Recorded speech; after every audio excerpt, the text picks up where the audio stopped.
Well, all right. It's Walt's World NBA Talk with the All-American Walter Luckett. He's in the building. I'm in the building. I'm Juan Castillo, and the NBA playoffs are doing their thing, man. We had the last two nights have been totally awesome. And Walt, what do you think so far, man? I mean, Jesus. I mean, it is what a heck of a playoffs, huh? I know when you're talking about winning by 2 and 3 points, it shows a lot of excitement, but also shows a lot of defense. And you know what? I really enjoy just watching guard play. I enjoy the two-man offense that's being played. It seems like reminiscent back in the day when we played. But most important, I'm actually seeing real teams play team basketball, and that's really refreshing. Yeah, and I mean that Hawks Bucks game. What do you got to say about that, man? Well, I'll tell you one thing: the Greek Freak, as long as they give him that lane, he's going to take it. But you know what? And I was thinking, Atlanta, like Trey Young said, keep underestimating us because they had the land of giants and they still lost. It's amazing when David beats Goliath, and that's pretty much how I summarize it. You got this little guy less than 6'2", and he's got these twin towers, and he's just floating the ball over their heads, and then raining Jays. I mean, it's just wonderful to watch. Trey Young, 48 points in the first game. It was 116 to 113 in Milwaukee. John Collins had 23. That's my boy. I love John Collins. No question. The hops on him. You got Clint Capella with 12. Kevin Huerter with 13. But the whole team played well. But what's interesting to me? One time the Greek Freak was being guarded by Trey Young, and he held him off. Did you see that? Yes, that little guy is pretty strong. He is feisty, and you know what I really love about him more than anything? His confidence. You and I talk a lot about confidence. He shows that can-do attitude, and that's what I love most about him. And he doesn't fear. He's fearless. And when you think about somebody that's fearless, you just get into a mode where I can do anything on that court, and that's what you like to see. No matter how tall or how big or how small you are, it's your heart that determines your destination. Yeah, and I think what happened here was, Giannis got his. He got 34, 12 rebounds, 9 assists. Good game. Still don't like his game. PJ Tucker only scored 4 points, but his defense.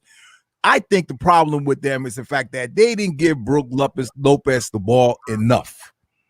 Exactly. He got 7 points and 2 rebounds and only played 20 minutes. Holiday had 33, didn't he? At that game, he got 33. And unimportant points as far as I'm concerned, because his points seem to be ineffective. He gets them when you don't need them. I want to see it down the stretch, and also it doesn't dominate the game from a eye test standpoint. He comes down the court, he scores. He scores absolutely when they score. He counters the scoring, but somehow it doesn't look pretty to me when he scores. He needs to play defense. What's interesting about the whole thing is that Chris Middleton only scored 15 points, and that's unusual for him, But again, I think that they didn't take advantage of their height. No question. They didn't take advantage of their height. And Brook Lopez, if you got Clint Capella doing his thing, you're supposed to have Brook Lopez out there, man. Because Giannis not down low doing nothing.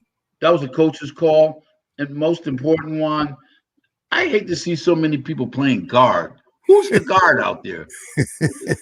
Is it the Greek Freak? Is it Holiday? And then you're not going to win from the outside when you're playing a team like Atlanta because they're so fast. Man, you get one shot at the basket and they're down there in a matter of seconds. That Trey Young is so fast.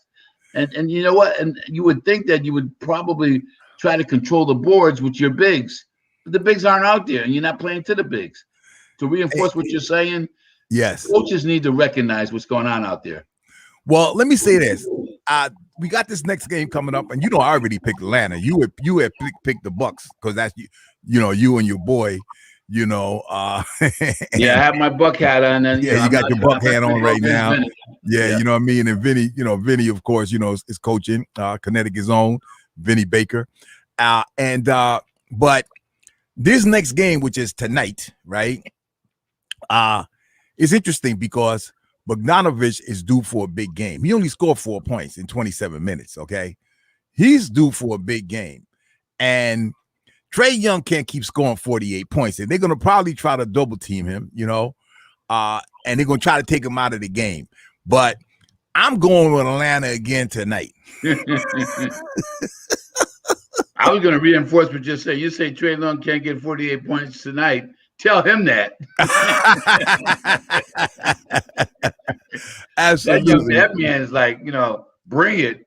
And, and bottom line is that, I think the defense has been pretty tight on him, and he still seems to elude the defense and really make things happen. It's amazing. And he's so fast and he's so smart. He's an intelligent ball player too. That's what I love about him. His intellect. He reads the defense and he really knows what to do. He's a strategist. And I love the fact that he's using his talents as well as his brain to go out there and prevail.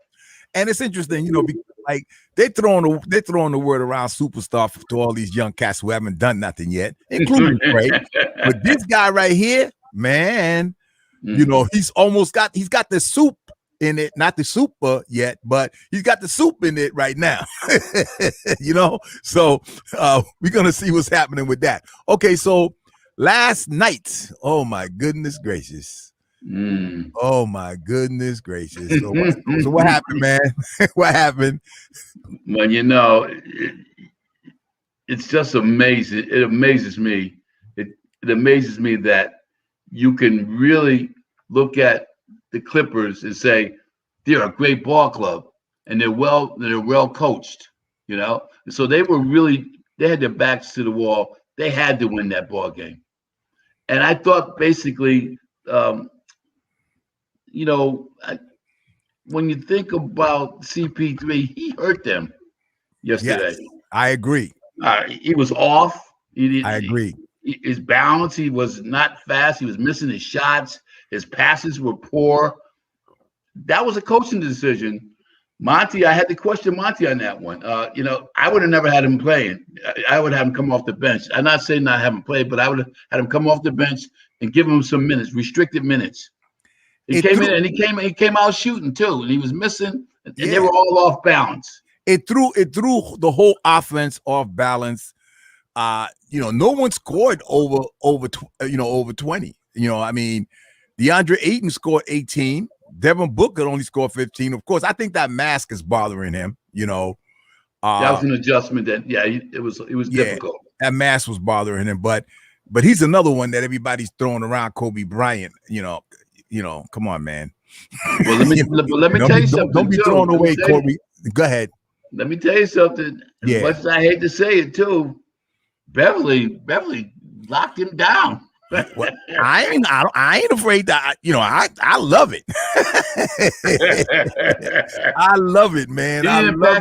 He impacted the game 24/7. As a matter of fact, he just made a difference. He was making shots. He was all over the court. He was physical.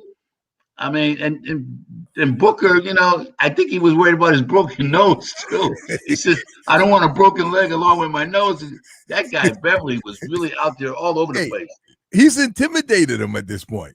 I believe he's actually intimidated him. He's a strong little guy, and you talk about fearless. Yeah, and he's also getting confidence with his offense.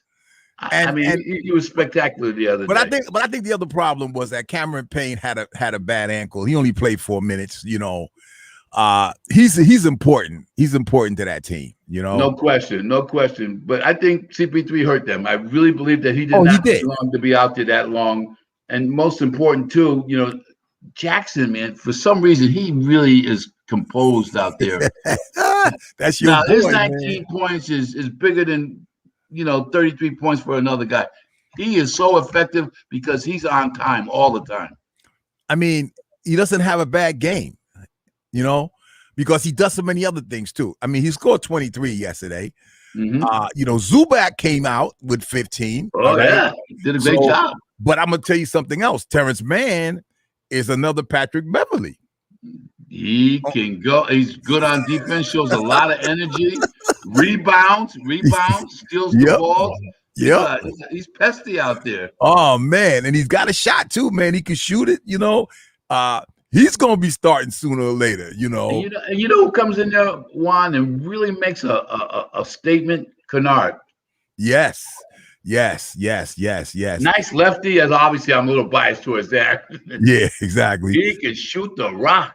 But you know what it is? The thing about him too is that he shoots timely baskets. Timely. That's what counts.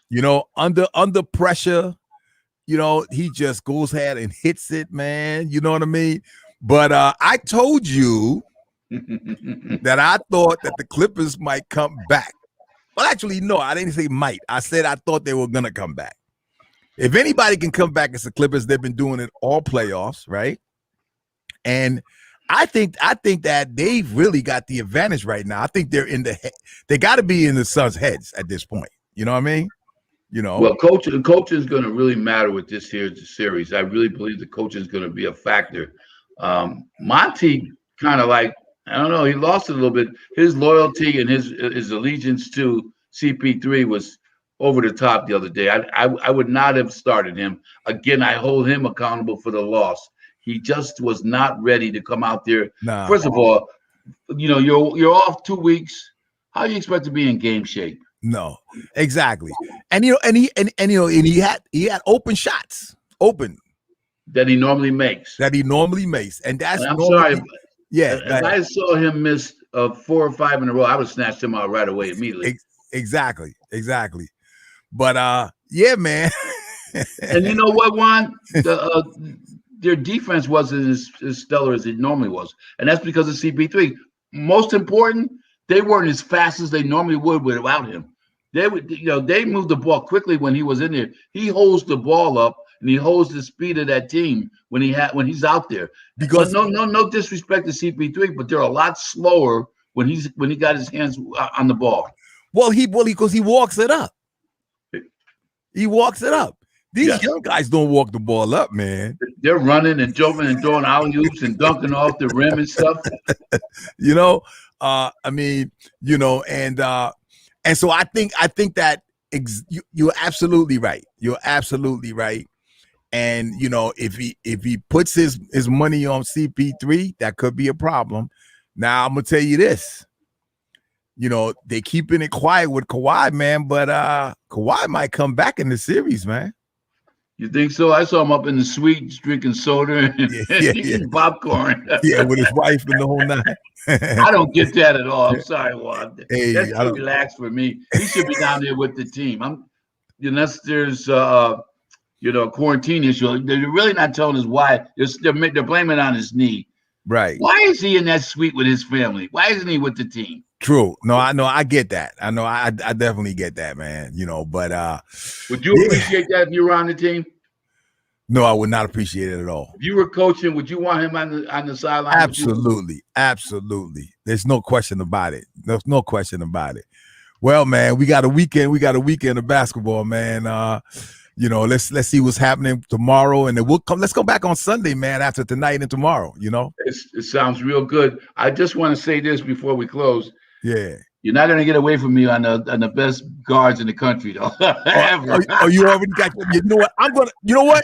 On Sunday, I'm gonna have my list. You better have your list because this one is all time or right now, all time. Well, it's all time because I'm telling you right now, because right now some of them boys got to be considered.